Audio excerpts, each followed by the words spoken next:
రీసెంట్‌గా చూసుకున్నట్లయితే T20 one of the greatest cricketer అయిన నికోలస్ పూరన్ అయితే ఇంటర్నేషనల్ క్రికెట్‌కు రిటైర్మెంట్ ఇచ్చేశాడు.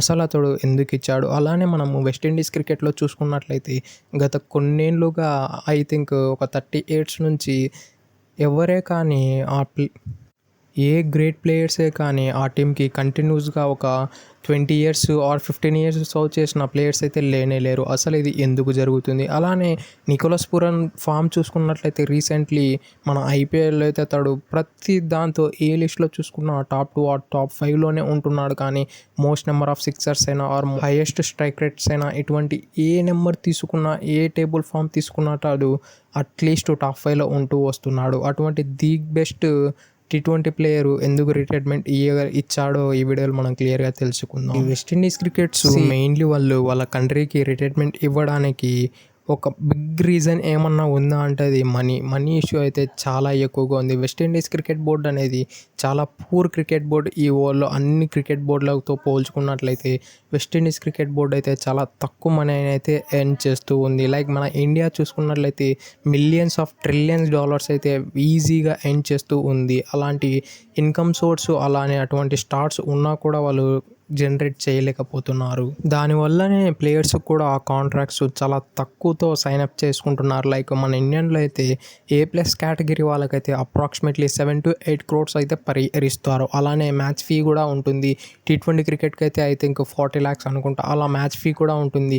ఇటువంటి ఏ ఫీ కానీ లేదు వెస్టిండీస్ క్రికెటర్స్కి. అతడికి వాళ్ళకు ఇయర్ కాంట్రాక్ట్ చూసుకున్నట్లయితే కేవలం వాళ్ళకు 1.5 కంటే ఎక్కువ రాదు. అంత లో కాంట్రాక్ట్స్ అయితే ఉన్నాయి వెస్టిండీస్ వాళ్ళకి. ఇది కూడా one of the main reasons. ఈ క్రికెటర్స్ లైఫ్ అయితే ఒక 50-60 ఏళ్ళు అయితే అసలే ఉండదు. అతని ప్రైమ్ అనేది కేవలం ఒక 5-6 ఏళ్ళు ఉంటుంది. అందులో అతని క్రికెట్ కెరియర్ ఒక 15 ఏళ్ళు అనుకుంటే అందులో అతని ప్రైమ్ కెరియర్ వచ్చేసి ఒక 6-7 ఏళ్ళ కన్నా ఎక్కువ అయితే డెఫినెట్లీ ఉండదు. మెయిన్లీ వెస్టిండీస్ ప్లేయర్స్ అయితే వాళ్ళకి ఇన్కమ్ సోర్స్ చాలా తక్కువగా ఉంటుంది. కాబట్టి ఇటువంటి ప్లేయర్స్ ఏం చేస్తారంటే వాళ్ళ స్కిల్ని యూస్ చేసుకొని వరల్డ్ వైడ్ ఎక్కడైతే టీ20 లీగ్స్ ఆడుతున్నారో ఆర్ జరుగుతున్నాయో అక్కడికి వెళ్ళి వాళ్ళ స్కిన్ని మరియు వాళ్ళ పవర్ హిట్టింగ్ని షోకేస్ చేసుకొని మనీని ఎర్న్ చేయాలని చాలా వరకు కలలు కంటారు. అలానే చాలామంది చేస్తూ ఉన్నారు రీసెంట్ టైమ్స్లో. ఇది కూడా one of the big reason West Indies క్రికెట్లో అయితే మిస్ అవుతూ వస్తూ ఉంది. అలానే వెస్టిండీస్ ప్లేయర్స్కి అయితే వాళ్ళ క్రికెట్ బోర్డు ఏదైతే కరేబియన్ క్రికెట్ బోర్డు ఉందో వాళ్ళైతే అంత మంచి ఫ్రీడమ్ అయితే ఇవ్వరు.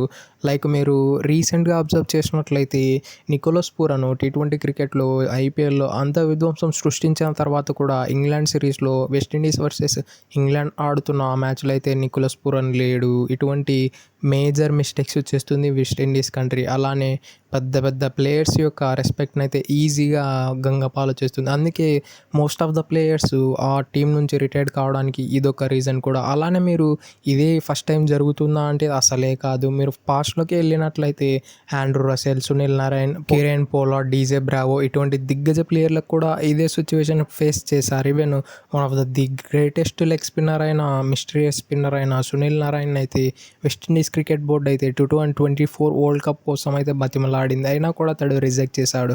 దాన్ని బట్టి మీరు అర్థం చేసుకోవచ్చు వెస్టిండీస్ క్రికెట్ బోర్డు ఎంత ఇర్రెస్పెక్టబుల్గా బిహేవ్ చేస్తుంది ప్లేయర్స్ మధ్యన అనేది. ఇది కూడా one of the biggest reason West Indies players అనేవాళ్ళు ఈజీగా రిటైర్డ్ కావడానికి ఒక ఈజియెస్ట్ ఆప్షన్గా తీసుకుంటున్నారు. అలానే మనము ఇంకో రీజన్ విషయానికి వస్తే వెస్టిండీస్ అనేది ఒక ప్రాపర్ కంట్రీ అయితే కాదు. వెస్టిండీస్ అనేది కరేబియన్ ఐలాండ్స్తో ఫామ్ అయిన ఒక టీం అనేది. లైక్ ఇప్పుడు మన ఇండియా చూసినట్లయితే మన ఇండియా అనేది ఒక కంట్రీతో ఒక ఏ ప్లేయర్కైనా ఆ ఎమోషన్ బిల్డ్ అయి ఉంటుంది. నా కంట్రీని నేను రిప్రజెంట్ చేయాలి, ఆ హయ్యర్ స్టేజ్లో మనం ఎక్కడైనా కప్పు గెలవాలి, ఇటువంటి డ్రీమ్స్ అయితే ప్రతి ప్లేయర్కి ఉంటుంది. లైక్ మన ఇండియా ఆర్ ఆస్ట్రేలియా ఇటువంటి కంట్రీస్ నుంచి వచ్చే వాళ్ళకు.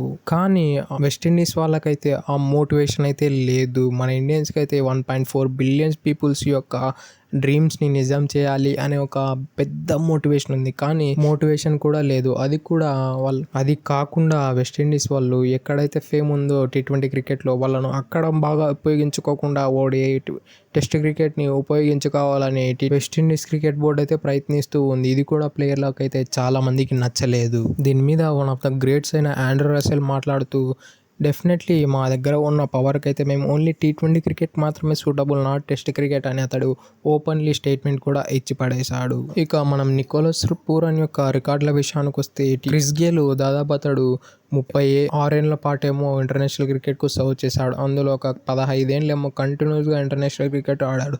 అతని రన్స్ నికోలస్ పూరన్ ఆడిన ఒక 8 ఏళ్ళలో మొత్తం బ్రేక్ చేసి ఇతడే T20 క్రికెట్లో వెస్టిండీస్ తరపున హైయెస్ట్ రన్ గెటర్గా మారిపోయాడు. అటువంటి దిగ్గజ ప్లేయర్ని డెఫినెట్లీ వెస్టిండీస్ క్రికెట్ టీం అయితే మిస్ అయిపోతూ ఉంటుంది. వేరేజ్ మన ఆస్ట్రేలియా, ఇండియా ఇటువంటి టీమ్స్ అయితే అటువంటి దిగ్గజ ప్లేయర్ ఉన్నాడంటే అతన్ని కన్విన్స్ చేసి ఆడించడానికి ట్రై చేస్తుంది. కానీ వెస్టిండీస్ దగ్గర ఉన్న ఆ మనీ కొలాప్స్ అలానే ఆ డిస్రెస్పెక్ట్ వల్ల వాళ్ళైతే ప్లేయర్స్ని అయితే వదులుకోగలిగారు. కానీ Australia are New Zealand, England, India వంటి టీమ్స్ అయితే నికోలస్ పూరన్ లాంటి ప్లేయర్ని అయితే అసలే కానీ వదిలేయరు. లైక్ మనం రీసెంట్గా చూసుకున్నట్లయితే విరాట్ కోహ్లీ కోసమే మన బీసీసీఐ చాలా వరకు ఎన్నో జరిపారంట అతడు మళ్ళీ టెస్ట్ క్రికెట్ ఆడడానికి. కానీ అతడు వన్స్ డిసైడ్ అయ్యాక రిటైర్డ్ అయిపోయాడు. కానీ అది అతని పర్సనల్ విషయం. కానీ ఎక్కడైతే మన బీసీసీఐ బోర్డు వెళ్ళి విరాట్ కోహ్లీ కోసము అంత పెద్దలందరూ కూర్చొని అతన్ని కన్విన్స్ చేయడానికి ట్రై చేశారు చూడు, అది greatness of cricket. That's it for today. ఇలాంటి మరెన్నో వీడియోల కోసం మన ఛానల్ సబ్స్క్రైబ్ చేసి డైలీ ఫాలో కండి. Thank you for it. Have a nice